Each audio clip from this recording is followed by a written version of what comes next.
নমস্কার বন্ধুরা, আপনাদের যদি হঠাৎ মিষ্টি কিছু খেতে ইচ্ছে করে তাহলে ঝটপট একদম অল্প সময়ে এই রেসিপিটা বানিয়ে নিতে পারেন।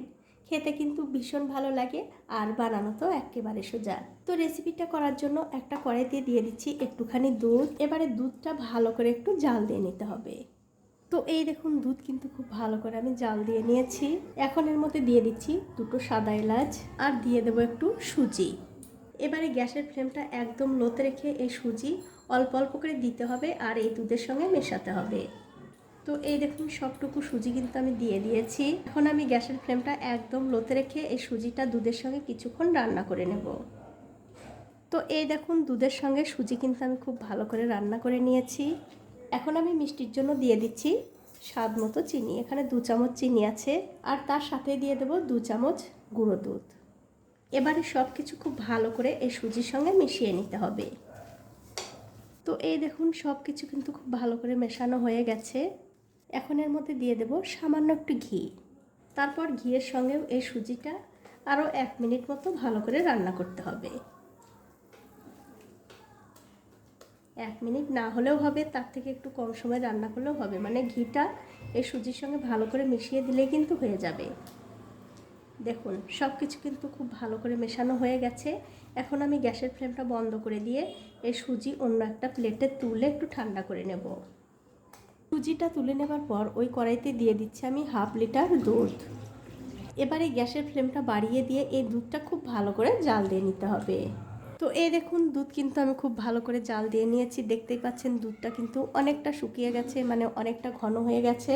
এখন আমি মিষ্টির জন্য এর মধ্যে দিয়ে দিচ্ছি একটুখানি চিনি আর দিয়ে দিচ্ছি 2 চামচ গুঁড়ো দুধ। এতে করে এই দুধটা আরও বেশি ঘন হয়ে যাবে। দেখুন এবারে চিনির সঙ্গে এই দুধটা আবারও খুব ভালো করে জাল দিয়ে নেব। তো এই দেখুন গুঁড়ো দুধ আর চিনি দিয়ে এই দুধটা কিন্তু আমি আবারও খুব ভালো করে জাল দিয়ে নিয়েছি। দেখতেই পাচ্ছেন দুধটা কিন্তু অনেকটা ঘন হয়ে গেছে, এর চেয়ে আর ঘন করার দরকার নেই।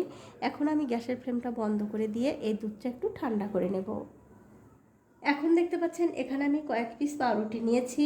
এবারে একটা ছুরি দিয়ে এই পাউরুটির চারদিকে একটু কেটে নেব।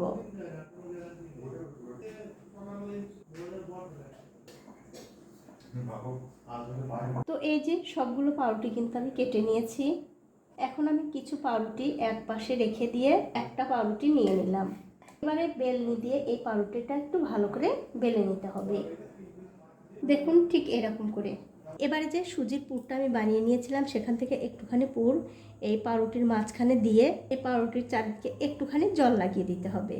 তারপর এই পাউরুটিটা ধরে ঠিক এরকম করে একটু ভাঁজ করতে হবে। দেখুন ঠিক এরকম করে ভাঁজ করে দেওয়ার পর একটা বাটি দিয়ে ঠিক এরকম করে একটু সমান করে কেটে নিতে হবে। দেখুন এরকম। তো এই দেখুন এটা রেডি হয়ে গেছে আর এই একই রকম করে সবগুলোই বানিয়ে নিতে হবে। তো এই দেখুন এক এক করে কিন্তু আমি সবগুলো পাউরুটি রেডি করে নিয়েছি। এবারে যে আমি মালাইটা জাল দিয়ে, মানে দুধটা জাল দিয়ে ঠান্ডা করেছি, সেই দুধটা এই পাউরুটির ওপর দিয়ে ঢেলে দেব। অবশ্যই কিন্তু বন্ধুরা এই দুধটা একটু ভালো করে ঠান্ডা করে তারপরে এই পাউরুটির মধ্যে দিতে হবে, তাহলেই কিন্তু পাউরুটির মধ্যে সবটুকু দুধ খুব ভালোভাবে ঢুকবে। এতে করে এই রেসিপিটা খেতেও ভালো লাগবে আবার দেখতেও ভালো লাগবে। তো এই দেখুন সবটুকু দুধ কিন্তু আমি পাউরুটির উপরে দিয়ে দিলাম। এখন আমি একটুখানি যাতে এই রেসিপিটা দেখতে ভালো লাগে তার জন্য উপর দিয়ে দিচ্ছি ছোট ছোট করে কেটে নেওয়া কিশমিশ। এখন আমি আপনাদের একটা তুলে পরিবেশন করেও দেখাচ্ছি কতটা সুন্দর হয়েছে। একদম কিন্তু বন্ধুরা নরম তুলতুলে, মুখে দেওয়ার সঙ্গে সঙ্গেই কিন্তু মিলিয়ে যাবে। তো এইভাবে ঝটপট মিষ্টি বানিয়ে কিন্তু আপনারা বাড়িতে আত্মীয় স্বজন আসলে বানিয়ে খাওয়াতে পারেন। খেয়ে কিন্তু সবাই আপনার প্রশংসাই করবে। তো বন্ধুরা আমার আজকের এই একদম নতুন একটা রেসিপির মিষ্টি আপনাদের কেমন লাগলো? যদি ভালো লেগেই থাকে অবশ্যই একটা লাইক, কমেন্ট আর শেয়ার করতে ভুলবেন না। আজ এই পর্যন্তই, দেখা হবে অন্য কোনো নতুন ভিডিও নিয়ে।